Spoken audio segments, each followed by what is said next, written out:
Bismillahirrahmanirrahim. Assalamualaikum warahmatullahi wabarakatuh. Suatu ketika ada seorang sahabat curhat kepada Nabi SAW. Ya Rasulullah, saya punya keluarga atau kaum kerabat yang saya selalu berusaha untuk menyambung silaturahim dengan mereka, tetapi mereka memutuskan saya. Saya berbuat baik kepada mereka, tetapi mereka berbuat buruk kepada saya. Saya bersabar kepada mereka, tetapi mereka selalu mengganggu saya.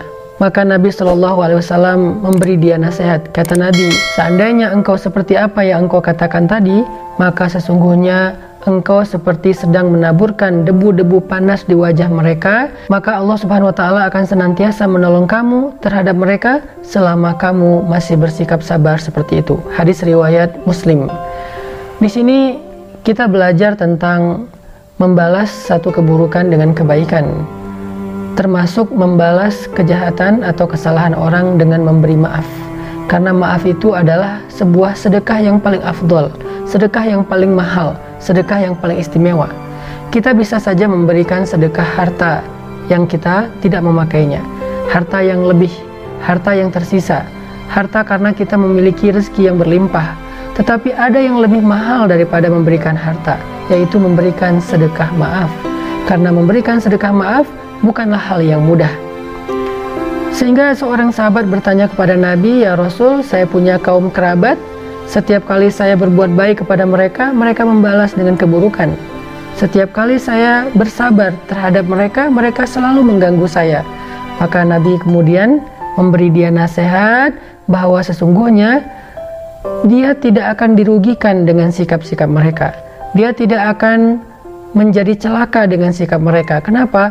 Karena Allah Subhanahu wa Ta'ala akan senantiasa menolong dia, mengangkat derajatnya, berkasih sayang kepada dia selama dia sabar dengan sikap seperti itu. Justru orang-orang yang memutuskannya, orang-orang yang mengganggunya, orang-orang yang berbuat buruk kepada dia, seperti orang-orang yang sedang ditaburi debu-debu panas dari debu api neraka. Ini artinya mereka akan celaka dan menjadi hina. Maka dalam kehidupan sehari-hari kita jadi semakin belajar dan semakin yakin ketika kita membalas keburukan dengan kebaikan, itu tidak akan membuat kita rugi. Membalas kesalahan orang dengan maaf tidak akan merugikan kita. Sehingga tidak boleh kita menggunakan kalimat enak aja dimaafin padahal dia udah jahat, dia nggak untung, kita yang untung. Kenapa? Karena sesungguhnya Allah Subhanahu wa Ta'ala memberikan jaza, balasan yang terbaik kepada orang yang memberikan maaf, bukan kepada orang yang mendapatkan maaf. Dan Allah Subhanahu wa Ta'ala pernah bertanya di dalam surat An-Nur, ala tuhibbuna ayyaghfirallahu lakum? Tidakkah kamu suka jika Allah mengampuni dosa-dosamu? Artinya ketika kita memberikan maaf kepada orang yang memiliki kesalahan terhadap kita, Allah Subhanahu wa Ta'ala juga akan memberikan maaf dan ampunan dosa yang sangat luas kepada kita. Siapa di antara kita yang tidak punya kesalahan? Siapa di antara kita yang tidak punya dosa? Semua kita punya, dan kita membutuhkan maaf serta ampunan dari Allah. Bagaimana meraih maaf dan ampunan dari Allah? Kita bisa meraihnya dengan istighfar, tetapi ada yang lebih tinggi lagi, yaitu meraih maaf dan ampunan dari Allah dengan memaafkan kesalahan orang lain. Dan coba kita renungkan satu hadis Nabi lain yang diriwayatkan oleh Imam Muslim, di mana Nabi SAW bersabda, tidaklah seseorang memberikan maaf kepada orang lain kecuali Allah Subhanahu wa Ta'ala akan memuliakan dirinya, dan tidaklah seseorang merendahkan dirinya karena Allah merendahkan dirinya di hadapan Allah kecuali Allah akan meninggikan derajatnya. Jadi ternyata di antara fadilah atau keutamaan memberi maaf itu adalah kita akan dimuliakan oleh Allah. Kemuliaan yang pernah Allah berikan kepada Nabi Muhammad SAW ketika Nabi Muhammad memaafkan kesalahan-kesalahan sahabat yang sudah menyakiti beliau selama beliau berdakwah di kota Mekah, kemudian mereka akhirnya menjadi seorang umat Nabi, masuk Islam, bertaubat kepada Allah Subhanahu wa Ta'ala. Sehingga Nabi yang dulu pernah disakiti, pernah dihina, pernah diusir oleh mereka, dengan lapang dada memberi maaf kepada mereka. Apa kata Nabi? Antum tulaqa, kalian hari ini adalah orang-orang yang bebas. Artinya bebas, saya tidak akan membalas kesalahan kalian. Saya tidak punya dendam kepada kalian. Saya tidak akan menghukum kalian atas kejahatan-kejahatan kalian di masa lalu. Antum tulaqa, kalian bebas.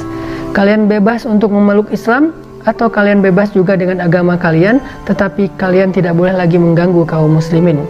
Dan salah satu di antara mereka yang dimaafkan oleh Nabi adalah Hindun, istrinya Abu Sufyan, yang Nabi SAW masih teringat dengan kejahatannya saat dia merobek dadanya Hamzah paman Nabi di dalam perang Uhud, kemudian dia memakan jantungnya Hamzah saking dia dendam kepada Hamzah. Tetapi ketika Hindun dihadapkan kepada Nabi dalam keadaan Hindun ketakutan, Nabi mengatakan, kamu pun termasuk di antara orang yang bebas, aku tidak akan membalas kejahatanmu di masa lalu. Ini yang menjadikan Nabi SAW selalu dimuliakan oleh Allah, dimuliakan di dunia, dimuliakan di akhirat, dimuliakan di bumi, dan dimuliakan juga di langit, dimuliakan di dalam kehidupan sekarang, dan dimuliakan juga di surga. Maka siapa yang ingin dimuliakan seperti Rasulullah SAW, sehingga dia menjadi orang yang dikenal baik di bumi dan dikenal baik di langit, maka belajarlah untuk memaafkan. Memang tidak mudah, butuh waktu, tetapi kita harus mencobanya. Mencoba memaafkan dengan beberapa cara. Mungkin salah satunya dengan melupakan kesalahan. Cara yang lain mencoba untuk menenangkan diri sejenak untuk tidak bertemu dengan orangnya. Cara yang lain adalah mendoakan dia di dalam sholat kita atau di dalam doa kita, sehingga ketika kita sudah mendoakan dia, mudah-mudahan Allah akan membasuh rasa yang tidak nyaman di hati kita, sehingga kita menjadi orang yang lapang dada. Alam nashrah laka sadrak wa wada'na anka wizrak alladhi anqadha dhahrak wa rafa'na laka dhikrak. Orang yang berlapang dada akan ringan bebannya dan akan tinggi derajat kemuliaannya.